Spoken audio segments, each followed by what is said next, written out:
No. Of course I can't. Are you trying to... Hi, buddy. You gotta watch her.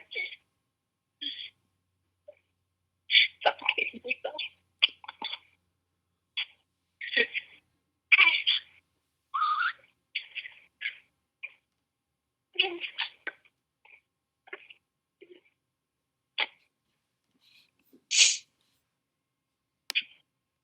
Yeah, I have a feeling that they don't know to call.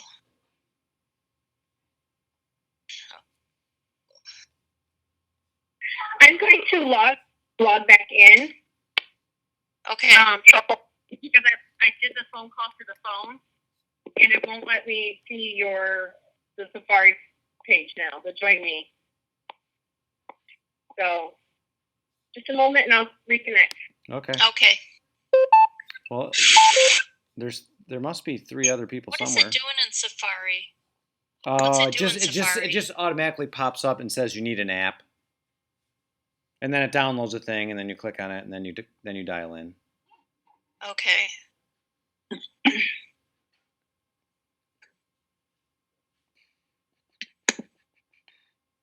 But not a lot of people use Safari around here. They're pretty much Chrome users. Okay.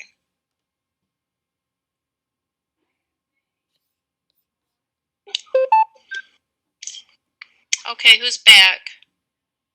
Judith again. Okay, so it's just Judith and Andy so far? And... I guess so. Oh. You come over there, or do you No, want well, you can watch right there. Oh, okay. I'm here. Who's that? I'm Jen Shaw. Oh, hey, Jen. Okay. So I think we're waiting for Jen Rowe. I just got on. Oh. Okay, is everybody here then? I think I got everybody. Okay. So does everybody see the screen okay? Yes. Yep. Okay. So, and did you pass out those agendas I sent? I didn't. Andy? No. You didn't. I didn't. So, if you could later, sure. This is helpful as a reference. Yep. For people. And so, at the top of the agenda, I basically showing you where to get support. So you can call us, or you can email, and there is a help desk. And I'm going to I'll quickly review these as well. And then this is where your administrative panel is to log in, and then we'll kind of cover that. And then I'm going to try to stick to the agenda as much as possible. Otherwise, I'll probably skip some things. Okay. And are you recording this, Andy? I am. Call recording is on. Okay. But it wouldn't hurt if you were doing it too, because my screen is, I can't see the shut off button but it says it's recording. Okay. Well, I've got a little recorder, but I don't know that it records the screen per se. Okay. But I've never done a recording before. It's always different every time I do it. So, right. Basically, what I've done is I put together a quick training page. Let me go to it's hidden from navigation, so it's just the website okay. /training. And expertise-wise, how many people have used this CMS before? I have not. I have not either. Okay. I have not. Okay, so basically what I'm going to cover initially under this training area is, why do we do a content management system? And it's really for the speed, efficiency, and standardization. And so I'm going to cover that and the best practices for when you're adding website content. And because these are some of the things that we have found out over time. So one of the things that we want you to do is to left justify all your content. So you'll notice that's usually one of our major questions. Why can't I center content? And it's primarily for scannability. It makes it easier for people to scan a page by using an outline approach using the heading styles and then paragraphs. That way you can put a lot of content on a single page, but make it easy to scan so it's easy for someone to consume it. And so centered content looks like this. And left justified content will look like this. when it flips. And I think even just looking at that, you'll see that your eye just gravitates towards left justified content better. And so that's why we make it difficult for you to center content. Other rules to follow is aligning graphics. If you do add any photos to your website content, align them either to the left or to the right, and try not to go back and forth. That, again, is just for scannability. On the right hand side, I did a list of links. It's pretty common to have a list of different types of links. And one of the things that's important to do is to use action words and to make the link name make sense outside of context. A click here isn't really usable by someone that's having the website read to them. So it's more for the accessibility standards that we recommend this. So you'll notice like my links say view or action words, read, visit if it's going to an external website. It lets them know something's going to happen. What is it where am I going? What am I going to open? What is it? And this is really helpful. The snippets, basically we'll also ask you to keep those left justified if you're doing a list. If you're kind of like just doing onesie twosies here and there, you can put them on the right hand side, but the list will be easier for people to consume. Okay. The website is also, we control all your font colors and sizes. So what you see here is what you get.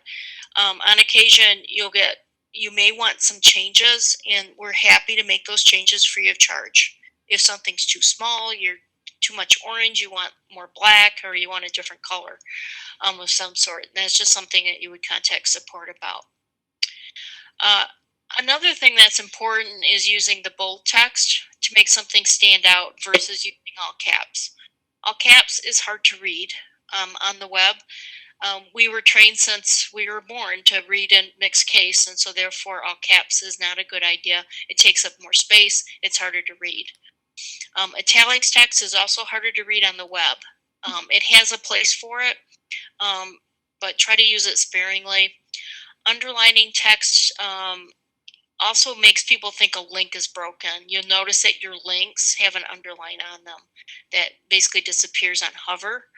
So if you underline text, someone's going to think it's a link, and then they'll wonder why it doesn't work. So just be careful of that. Are there any questions regarding that? Nope. That all Okay. makes sense.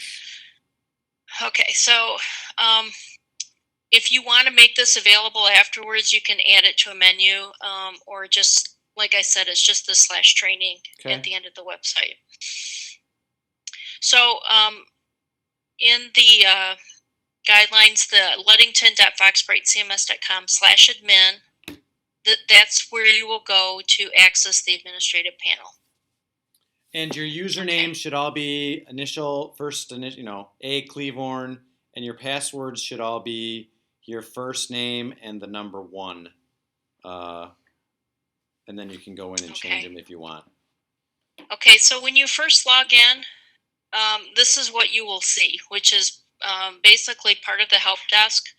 To change your password will be in the upper right-hand corner. You'd go to My Information. And right here, you can basically update your password right here, and then make any other changes if you want to change your name or anything like that. But this is where you would affect that. And then down in the bottom, there's a save button. Yes, there is a save button. It's pretty Thank you, Andy. It's pretty far down there. Yeah, we used to have them at the top and the bottom, then I started just putting them at the bottom just to standardize it. Yep.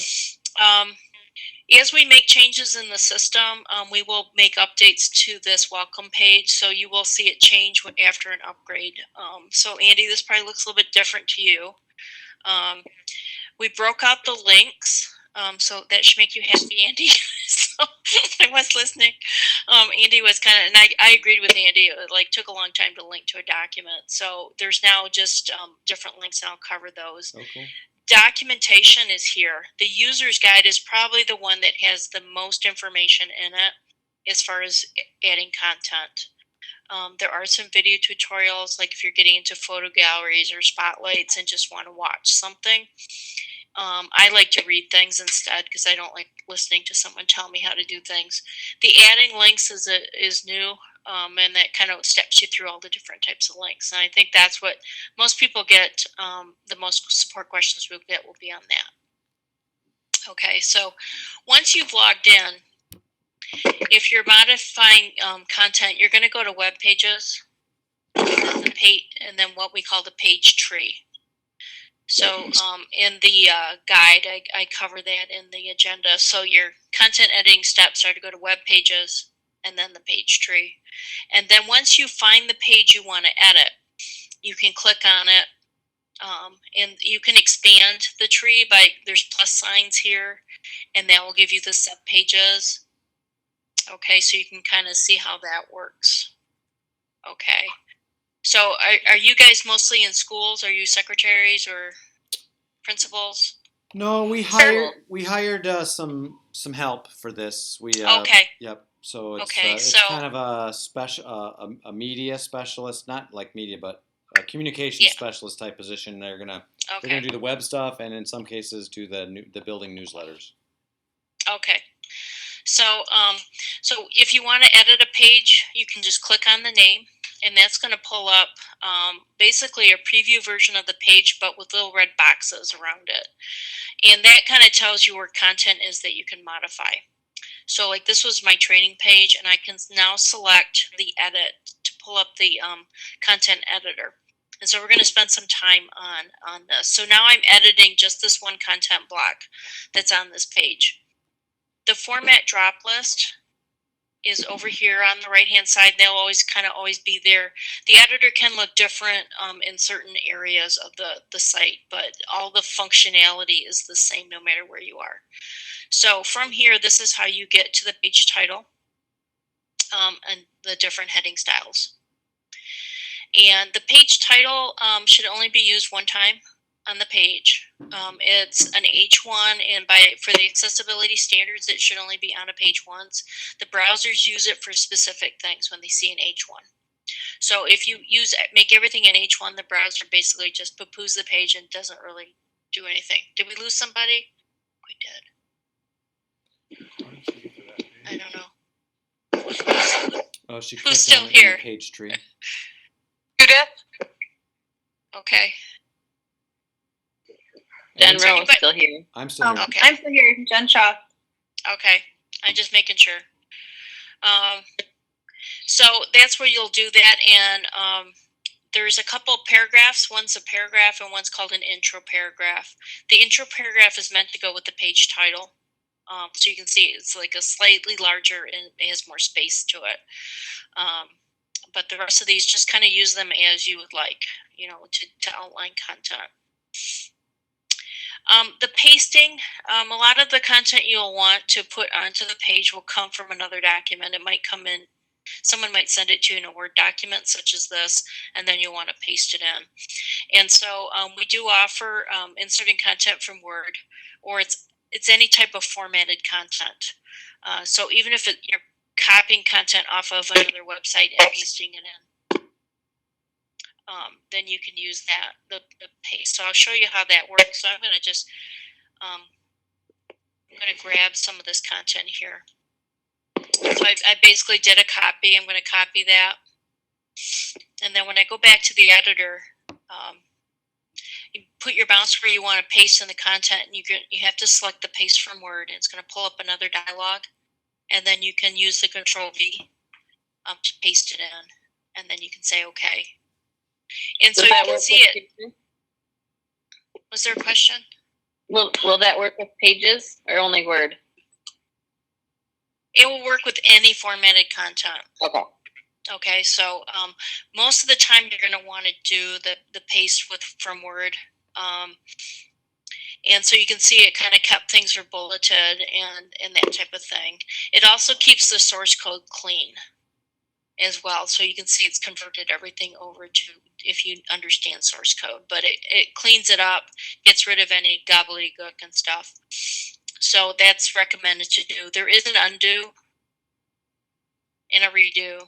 which is the Control Z. And you can search for things. There is a built-in spell checker. We're going to cover links in a minute, but this is where you do all your links. And as you can tell, if you just let your hover over an icon, it will tell you what it does.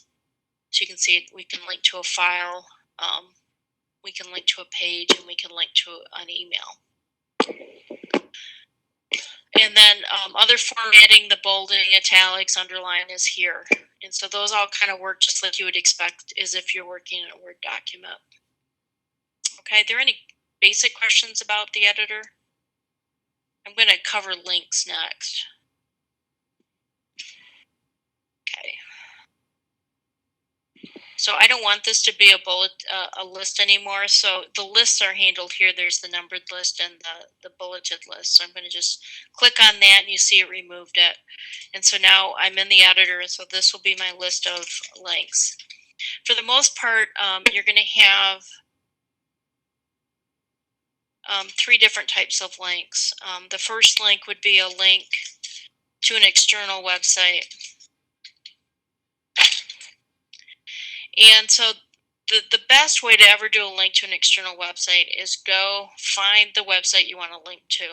So I typically just open up a new tab, and I'm going to go to the support help desk. Okay, so support.foxbright.com. I'm logged into it right now, so it's going to pull up a slightly different view than what you would normally see. And then once that you know you have the correct link, then you can copy that.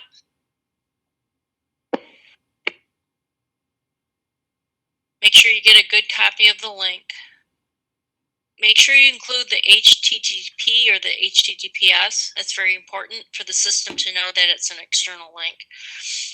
And then you can come back into the here. And then the next step really is to, whatever text you're going to use as the link, you would just highlight it like I just did. And then since I'm linking to an external website, I just click the normal link, and then I can just paste that in. And you'll see it changes the protocol automatically. It's called a URL link. The target will be set correctly, so you don't have to think about much of anything. And then you could add a separate title in if you wanted to, but you don't have to, and just say okay. And so now you can see it looks like a link. Are there any questions about that?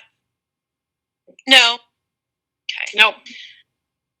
Okay, the next type of link would be to link to a page within the website.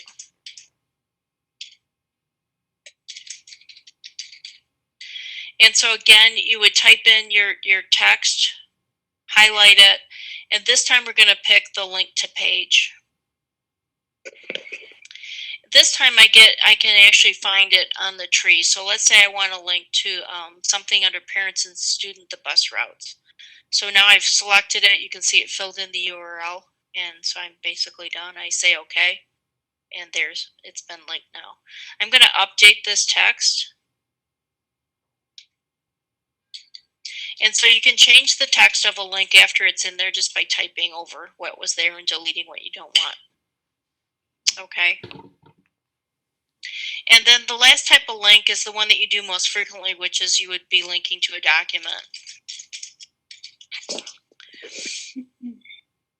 And so now we're going to pick the link to a file. At this point, I have a lot of options. If the file's already been uploaded to the web server, I can pick it. I can search for it by title. I can pick a category of where it is if I've uploaded it. If I haven't uploaded it yet and I need to, I can just click on the add file. And then I can pick where I want to put I'm going to put it in the training area, but I have to pick a category where I want to put the file. It's important not to use my files for anything that is that's for the district or building pages. Okay, the my files is for teacher pages only. And we typically, it doesn't even show here. I might have it turned off for right now. And then you can just select new file button, and then it's going to take you to your desktop, and then you can kind of find the document that you need to upload. So I'm going to just pick a document here. And then I'm going to say okay, and you'll see it's uploading right now. And it's been selected, and then I can just say okay. So now I have a link to a document. To indicate that that's a Word document, I'm going to put my mouse in front of the link, and then this is where snippets is, and then there's just a big list of them, and then I can pick it. It's just basically putting an image icon in there automatically for you. And so like the link to bus routes typically wouldn't have any. The link to an external website would typically have the external link. You don't have to use these. It sometimes is helpful for people. Once you've made your changes to the page, it's important to save it. And you'll see that, you know, these changes are here. These don't work yet because I'm not in preview mode. Up in the upper right, there's this black bar, and it has the preview, publish, and close. So if I want to view this page before I've published it, I can do a preview. And that allows me to see the changes I've made to the page as they will be. And then I can test each of these links. I can test the link and make sure that it's going someplace. You'll notice that it does stick a preview on the end of that. So link to bus routes, you know, it'll take me over there. And then, now that one, because it doesn't open up a new tab. I click the back button, and then I can open up the document. Okay. There any questions about that? This might sound weird, but I just lost my speakerphone. Anybody know how to make it go back on? The speakerphone? Yeah, I'm using my phone to watch this. Okay, I'm going to log out real quick and log right back in. Okay. Okay.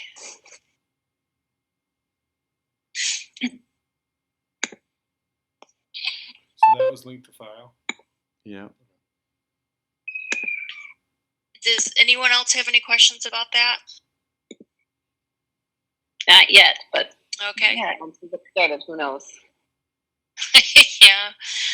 So once you've made your changes and you like them after the preview, definitely recommend to always preview before you publish your page. So once that's completed, you can hit publish. And basically publishes the changes I've made.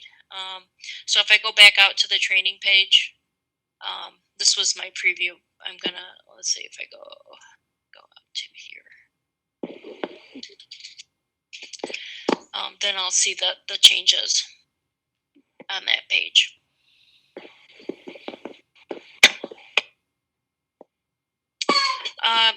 Other things to know about the editor that'll be important, and they're covered in the in here. So we just covered edit. I'm sorry.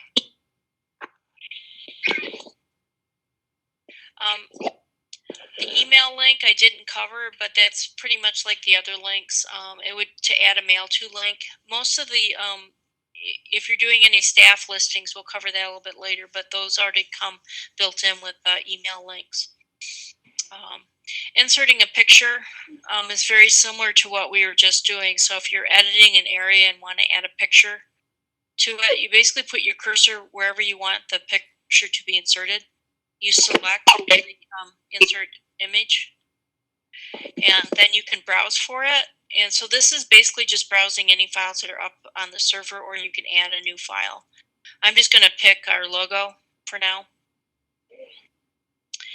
And that's set. There is an alignment with left or right with padding, so you can kind of force text to go up and around it. So I've added that in now. If I save that, you know, you can see it, what it's going to look like. Okay, so that's how simple it is to insert just an image within content.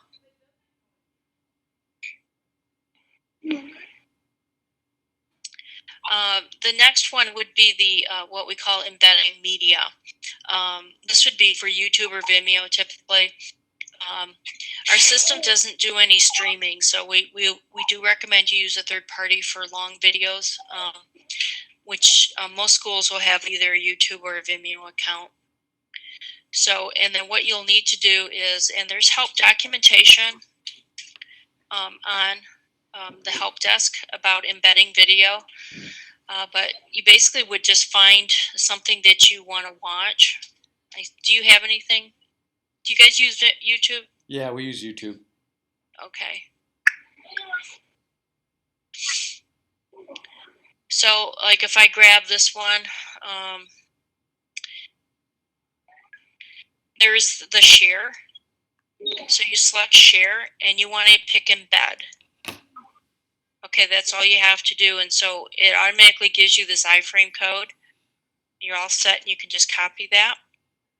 And then if I go back to the page I was editing, and I'm just going to stick this at the end here, and I select the embed, and then I just have to paste that in. Okay. And then it'll play right there. By default, I think most of the videos are the right width for the website. Sometimes you might need to customize it. They do allow that in YouTube. You can see right now it just sets it to 560, but there is this show more link, and then it allows you to kind of adjust it. You could do a custom size, and you can just type something in. So like if I wanted this really tiny, like at 200, I can set it at 200. And then it changes this up here. Okay, any questions about that? Nope. Okay. Nope. Am I boring you guys to death? Nope. I don't want to No. go too fast. I have a tendency sometimes to go too fast, so I'm just trying to kind The good- of.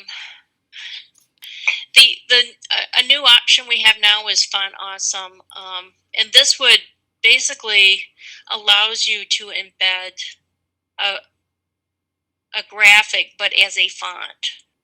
And so you'll see there's a bunch of graphics here that you can pick from, and you can search for them. Like if you're looking for like a Facebook, you can see that you can find different Facebook ones and that type of thing. And then once you've picked it, you'll see that it changes up here, what's been selected, and then you can change the size of it. So if you want it to be bigger, you can change the color. So you could pick like orange if you wanted to, or blue, or purple, whatever. I like purple. We're gonna go with purple. And you can also rotate or flip it. You can see there's some options here as well for different ones. You can also animate it. I'm not big on animation because people don't need spinny things, but you do have that option if you're trying to catch somebody's attention. And then you say okay, and it's going to just basically put that in there. And that's all you have to do. So it's just another way to get a different type of graphic in there. Okay, are there any questions about Font Awesome? Nope. Okay, so I kind of skip over these. I have no idea what this is probably to embed like a Flash script, but I don't think you want to use Flash. I would avoid it at all cost because it doesn't work well on iPads and other devices. Inserting a table, it's a little bit more advanced feature to insert a table. I'm going to save this and get out. I'm going to open up a new content block to start. Down here, you'll see this gray bar. And when I hover over it, I get the add block, which allows me to add another content block. And I'm just going to keep it as rich text and continue in the editor. To add a table, you can click on that, and it basically will allow you to set up your rows and columns, like if you have an idea how big you want it. So like, you know, maybe I want 5 columns and, 10 rows. The width is normally, this would be set like, this would be, I like to use percentages because of responsiveness so that it has more flexibility. So I typically will change that to be like 100% or 90% or something like that. And you can type the percentage right in there. Okay, and then I can say okay, and so you can see that the table's been added, and then I can start just typing in here to put content. Now, as I started doing that, you can see everything kind of shrunk way over here because there's no content in there. So sometimes what I do before I even start using the table, I might come in here and go into the cell properties and set the width. And this again can be a percentage. So like I did 5, so I might do like 20%. And that's going to pull that back. And you just need to do it on the top row. It's the only time you have to do it. And you might do it in each cell, and that kind of helps you control how big they're getting. Okay, the border being black is kind of like a default thing. You can go into cell properties. This is the only way to really affect the color of the border. And so you can choose a different color. So you could make this like a green if you wanted to. And so you can see it. You have to select everything. And you see it did all the cells, but it didn't do the outward table. And so you kind of have to play with it. I use a lot of the cell properties for that. But it should feel similar to Word, where you can insert and delete rows or cells or split them and do those types of things. Are there any questions on tables? Nope. No. Okay, tables don't present as well on like a mobile device, so use them sparingly. They will make sense at times when you really need to control things. You guys probably don't care about the source code, but you can get to the source code if you want to. This opens the editor up to the full width. So when you're viewing source, it's typically the only time I use the full width, but it is an option. And I think the rest of these, the numbered list, bulleted list, this is the indent outdent. They actually work pretty good. This editor's much better than our older one. But if you do, if you start to create a list, once you have it started, you can just say that you want this a numbered or a bulleted list. You can also indent. You can see when I outdented it, it took it off, but you can indent these as well to kind of get things to move where you want them. The quotation is more for like a full paragraph. So if you're doing, a full paragraph of text, but you want it to look more like a block quote. And so like if you take this and you pick it and then hit this, you'll see that it kind of just tucks it in on either side. It's more for like a quotation type thing. Another thing that's really important, and when you do get your agendas, I've highlighted it here, the enter versus shift enter is very important. In HTML or rich text, the paragraph break is what you would get when you hit enter, and you'll see it's a full line. It's like doing a full line, And then when you're doing like short lists like this, and you're like, well, I don't want all that white space, so how do I get rid of it? And that's where the shift enter comes in. So like at this point, if I hold down the shift key and hit enter, you'll see I'll get just a line break instead of a full return. Okay, so shift enter is how you get rid of all that white space that you don't want if you're doing like short little lines of something, usually list of links. Okay, so that's how you can get it to not put a full paragraph break in there and just do a line break. Does that make sense? Yep. Yes. Okay, so that's really important. It's another one of those, and there is this insert a horizontal rule. You can barely see it probably in here, but it's a really light dash line if you wanted to put like a line in between something. Again, use that sparingly as well, but that is available. They call it a horizontal line. So I think I've kind of exhausted the editor. Are there any questions? No. Okay. So that's how you're going to affect the regular content. And then I'm just going to go back to here. So we kind of talked about adding links, pictures, videos, the font awesome. Publishing, again, just always preview before you publish. If you were working on a page for some time and totally messed it up, which happens on occasion, under this gear, there's advanced options, and one of them is the undo revert to published. In our system, there's a state. There's the edit state and the publish state. So like if I went and looked at the training page like right now, this is what we call the published state. It's what I see if I go and view it live like the public would. The edit state is what I would see in preview mode. So I'm trying to see where it went. It opens up a new tab, but I think I had one open, so you can see it's got like a lot more stuff in here. And so if, let's say I've totally messed up the page and want to get it back to a published state, I can select this little box here is telling me that it's been edited as well. That's what that little box means. I can do undo revert to published.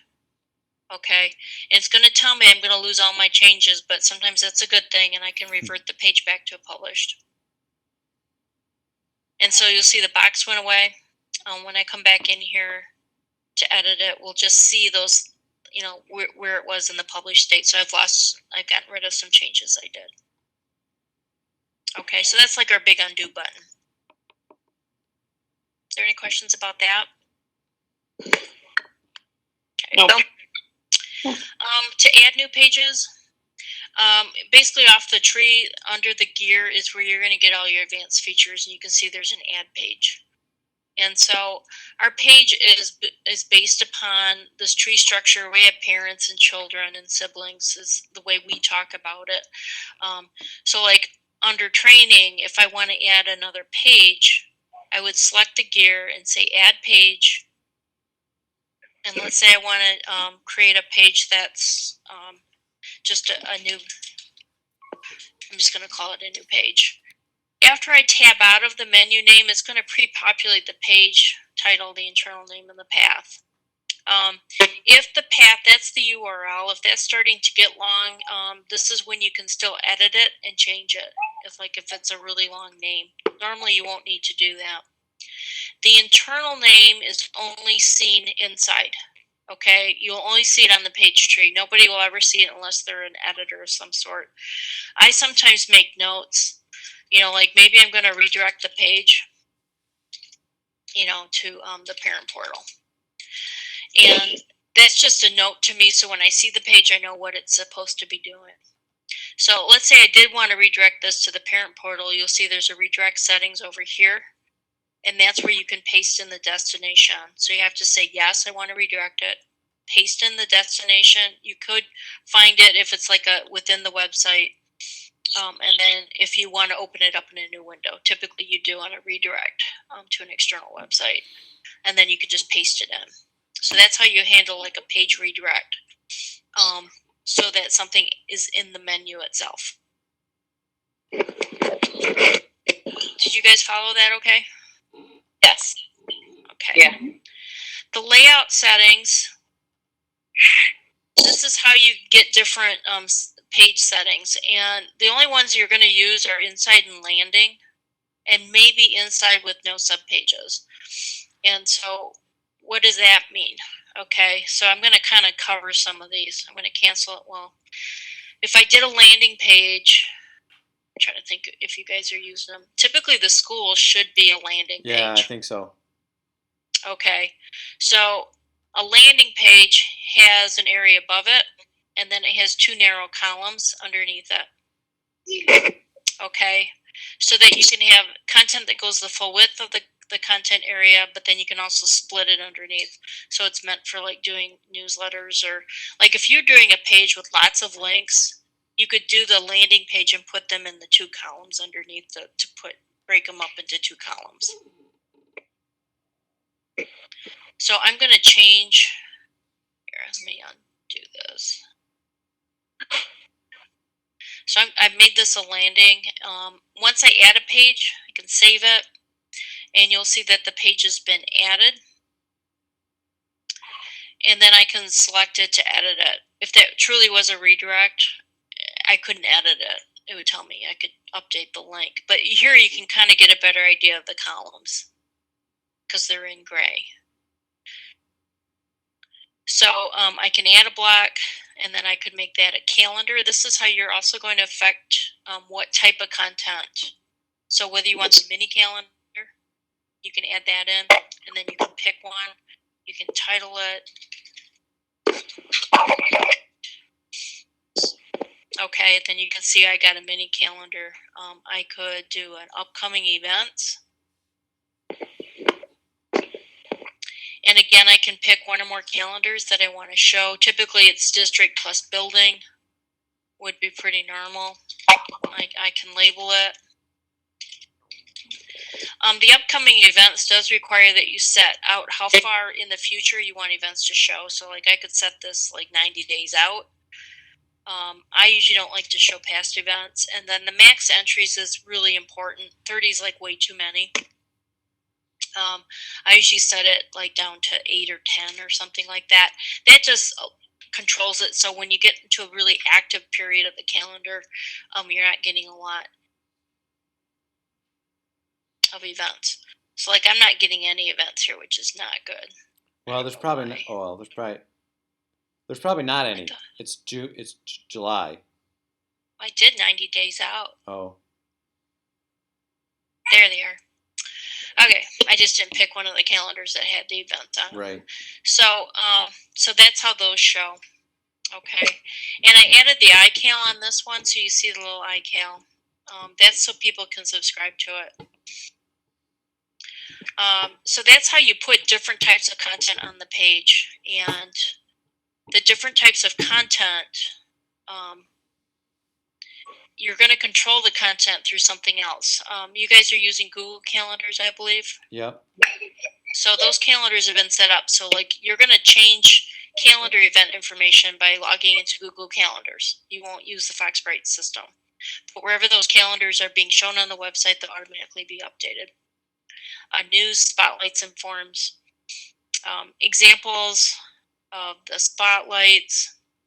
I think they're being used on the home page. This is spotlights here. Okay, it has like a little graphic, a title, description, and a link. Okay, and are you doing news anywhere, Andy, at this point? Not yet. Okay. Yeah.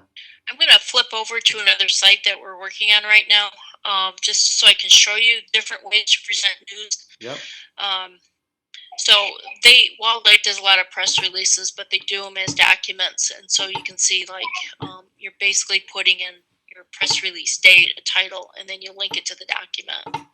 So it handles that well. You can do more information as well.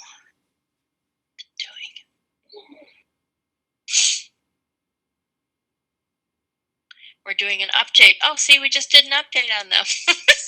It's looking different now. They're just getting their skins in now. So that's how. So these are just some. The Board of Ed, I noticed you guys haven't started building out your agendas or minutes yet. I like to use news for that specifically, for both the agendas and the meeting minutes. Primarily because you can use the summary, and then you can just basically link to the different documents. What news does, which is different, is that everything's controlled by a publish date and an archive date. And so you can basically create each of the board, meetings as an article, and then you can associate any documents you want to. You can come in and update it when you want to. Let's say you have like the recognized minutes and the minutes before that they're approved and that type of thing. You can put different versions of them on there as well. The system will automatically show them in the chronological order, which is very nice. You don't have to think about it. You're not editing this page per se. And then you can force them to go to archives. I don't think I did. I think I just did 1 year's so far. So, but archives would basically allow you to look at older meeting minutes. And so like when we were doing all their archival, they had them back God knows when. This is where we kind of we use the article detail, and then we just put all the minutes for the entire year in one article, just to save time. But then they're still available on the site. So that's one way to think about it for the minutes and the agendas, is to use news. I was setting up I put in one quick little training article. So like if I want to add news headlines, is meant to be shown in one of these narrow columns. and I just called it training news. So this is news headlines. I'm just going to show you how it's a little bit different than a regular news page. The RSS feed is usually on by default, but you can see how it just shows the date and then the title. This is the summary, and then I can go to the full article, which really shouldn't work in the, but and then you can see that. So let's go look at what that looks like when I actually create one. So under news, you can view the different articles, and I only have the one training news, so I'm going to filter to it.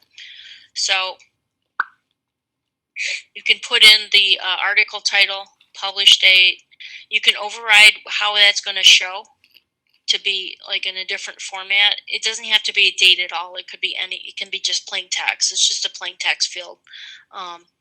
So you could say like June 2015 if you wanted to. You can archive it. You can set that date. And so then you just fill in the information in the summary and the article detail, or attach a document.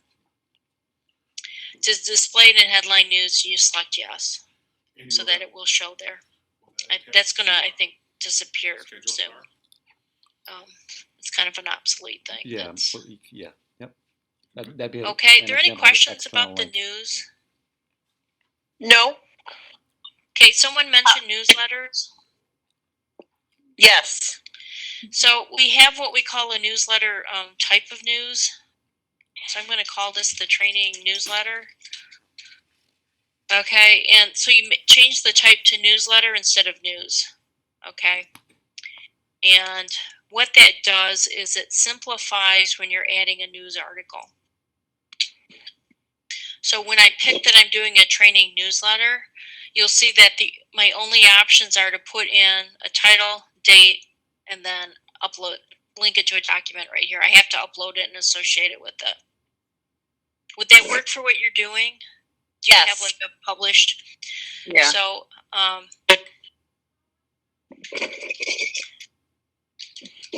so you just title it whatever you wanted to call it, and then whenever you're going to publish it, so you can say like, you can backdate these if you want to get some archived on there, and then the archive date. Basically, how long do you want it to show?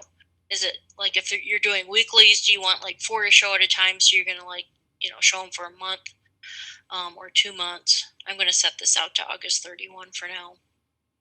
And you can come in here like at a point and change the archive date. So I'm going to save that.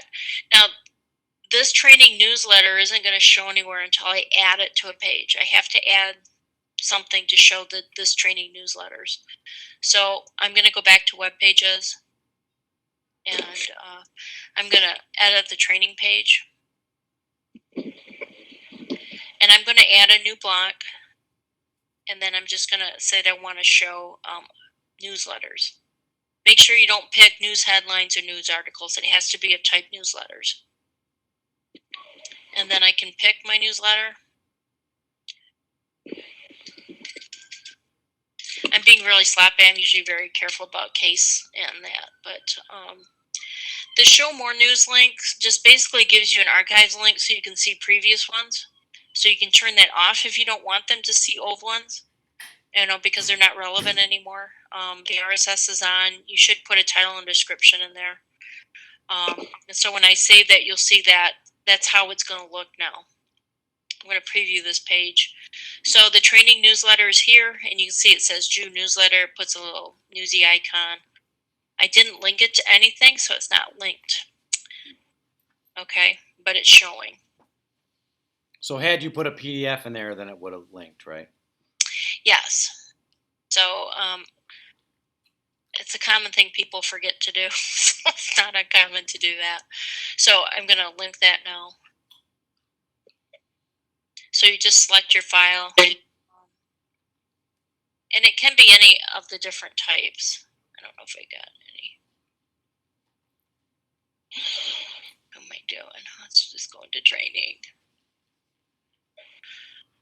Find a little one. So, and then once I do that, I can, save that. What is that shared on for? I'm sorry? On that previous page, there's something that says shared on. Do we need Oh, to that's use just that? on my desktop. I think it's just the way I set something up. Okay. So if I go back to this page that I was on the training page, I have to publish it. Let me go back.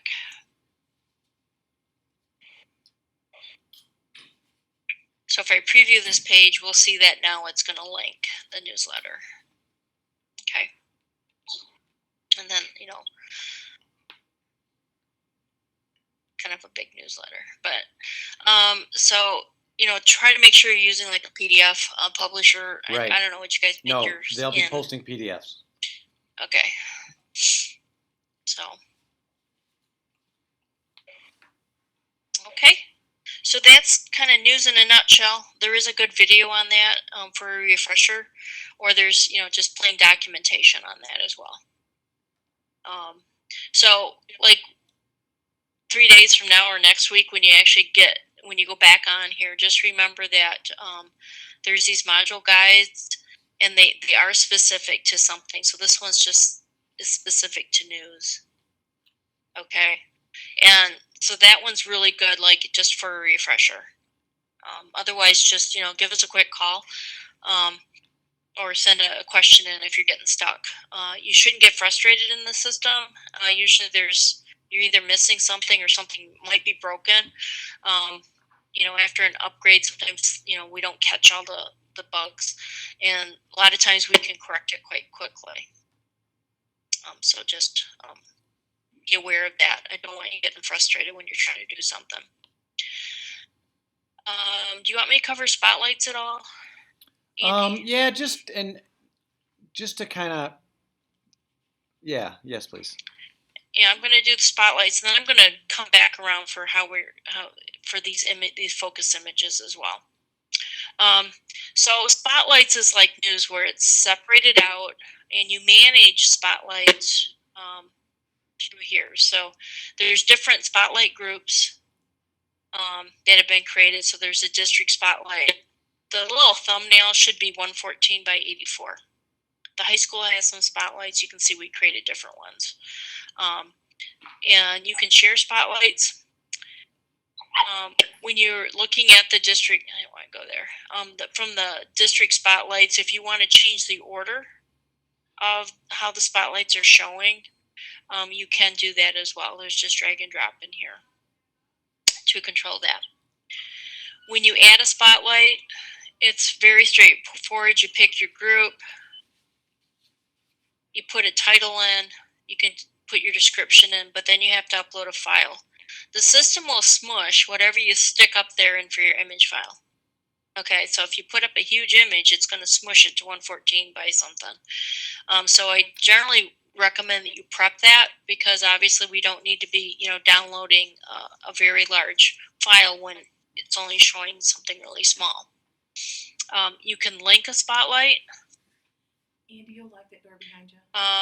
And so it's useful usually to link it to either a page within the website or a document. And there's the view files. The only caveat here is that the document has to have been uploaded already. We don't allow you to add through here. So you can add images or files through image files. There's an add file. If you're doing a lot of files at one time, you can do a bulk add. And so this stuff's pretty straightforward on how you would do that. So spotlights, we're showing you on the home page. It's showing 2 at a time, and that is something you can control. I'm going to go back to my training page. I'm going to go into this is a new page that doesn't have any content on it. Now spotlights typically should go into a narrow column. So I'm going to stick it over on the right hand side. You change your block and pick spotlights.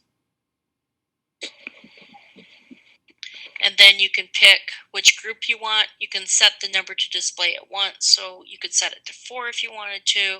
Pretty much the rest of this you can leave alone. Save it. And you'll see now they're showing. Now they don't fit in here very well because they were meant to work in the inside landing page. On the landing page is right. Now, if for some reason it was really important that you be able to do it over there, you'd have to let us know, and then we will go in and tweak the CSS to work right. I think So they'll it won't do almost all this always funky be on a stuff. I think they'll almost always, that kind of stuff will almost always be on the landing page. Yeah, they will. But and so every so often you're going to see some funky, what I call CSS issues, and they are worth a call. You know, worst thing I'm going to say is no. Most of the time we can fix it and hot patch it. If there's, you know, if it's causing some issue. So I'm going to change this page I was just on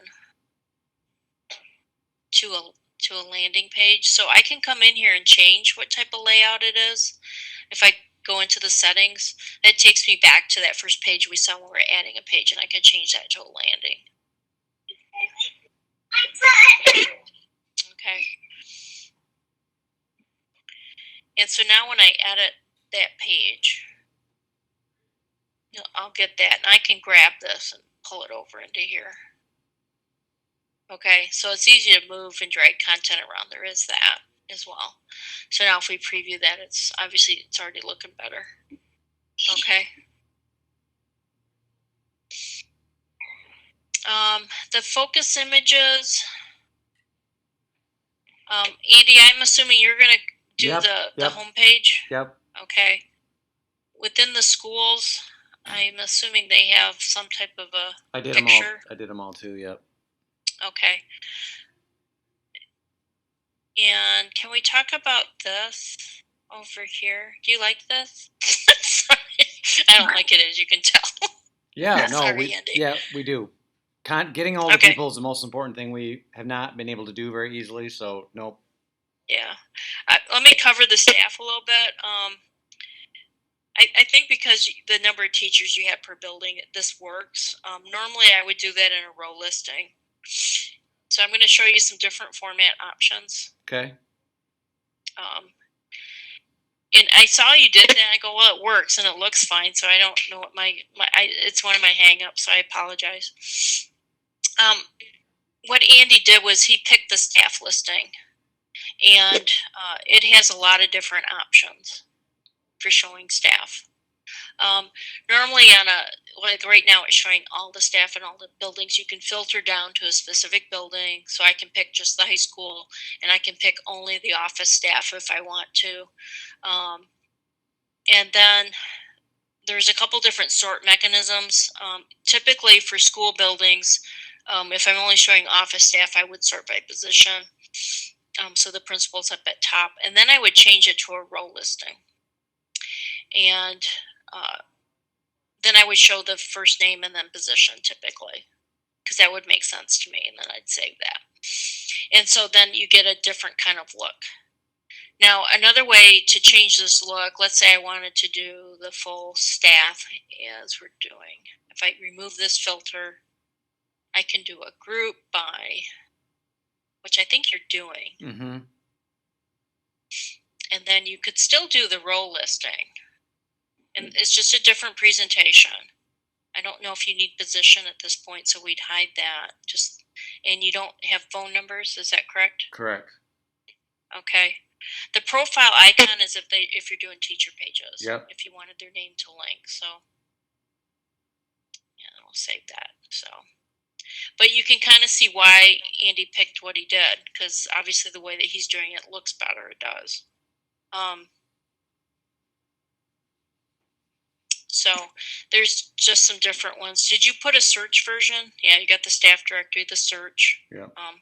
Do that. And so those are just different ways. So like if you're buried in some area, like you just want to show like, like one or two teachers or something, that's something you can call us about. Usually we can figure out a way to make that happen. Okay. But that's for staff. So you kind of have an idea that the staff listings are very flexible in what you can do. And I think that's about it. Let me go back. You guys do have online forms. Have you started using those yet, Andy? No. Okay. This just allows you to create a form and collect data. It's a one-page form. I usually think of it for band camp registration as a good example. It collects it into the database, and then you can export out information that's been collected. You can have it emailed to someone, so you might use it for a contact us form. Or if you want parents to be able to request specific information or to join an email list, it's a way to collect that information on the website. So there's a full manual on forms. Or if you have an idea of what you'd like to use it for, but not sure if it's a good idea, and if it will work, that's a good support call. We typically can tell you whether or not it would be a good idea to do that or not.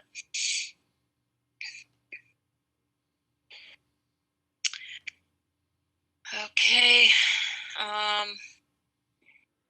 The menu settings. I think everything's pretty much set up. Most of the time, you don't need to ever go into menu settings. The system automatically will build out your menus. So under training, you can see, like these are the pages and then subpages. So that automatically gets built out as you add your pages and subpages. So the only time you use menus is to override what's going on. Okay. So like I hid training from the main navigation. Whenever you add a page underneath the main district homepage, so we're talking, at the root level. So all of these pages by default would show on the main navigation.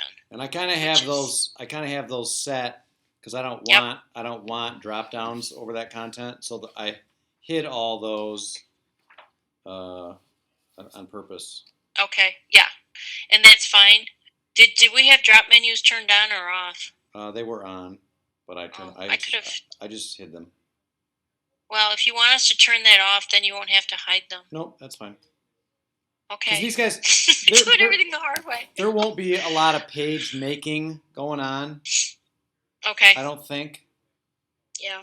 So, so that's what the menu area is for. Right. So most of the time, like I said, it's like usually once it's set up, you're done. You don't go back in there. Right. It's done. And so, we want to do that with the spotlights and the newsletters so that it can feed the homepage, and if they all just keep, Okay.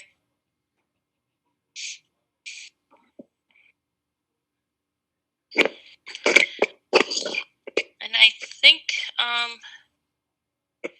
and Andy, will you be managing like the staff and stuff for all of that? Yeah. More of the advanced stuff? Yeah. Okay, so I think we're pretty much done. Yeah. And I know just for everybody that's on the call, it seems like a lot, but once you work in it for an hour, it becomes more intuitive. Yeah, I kind of showed you the house and where everything is in the house. Now you got to figure out how to use it. Right. So, and it's a different kitchen than what you've been in before. So. Right. And we all know what it's like to work in someone else's kitchen. Never good. Right. So, but you'll get used to it once you're in there. Yep. So Andy, if you could send them those the agendas. Yep, I will. And I think we should be all set. And any other questions? Nope. Okay. I'm sure I just don't know what they are yet. Right. Yeah, right. And that's Jen. Yeah, and Jen and Carrie are Jen, Carrie, and I. Have put all this together so far. So we'll be your first line of defense. And if we don't know, then we'll go to Foxbright. Yeah. Yeah.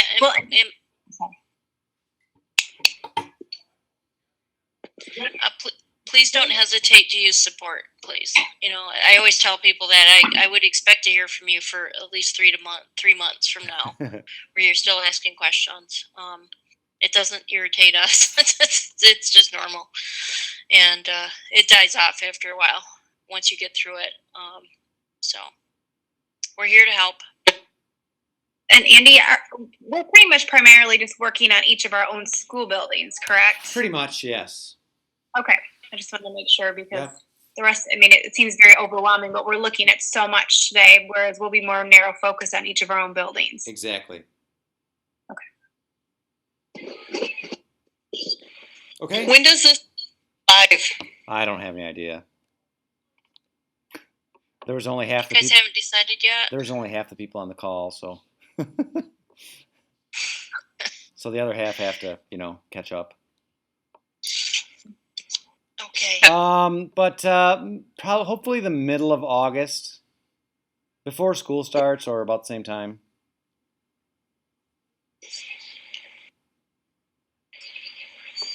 That's my hope.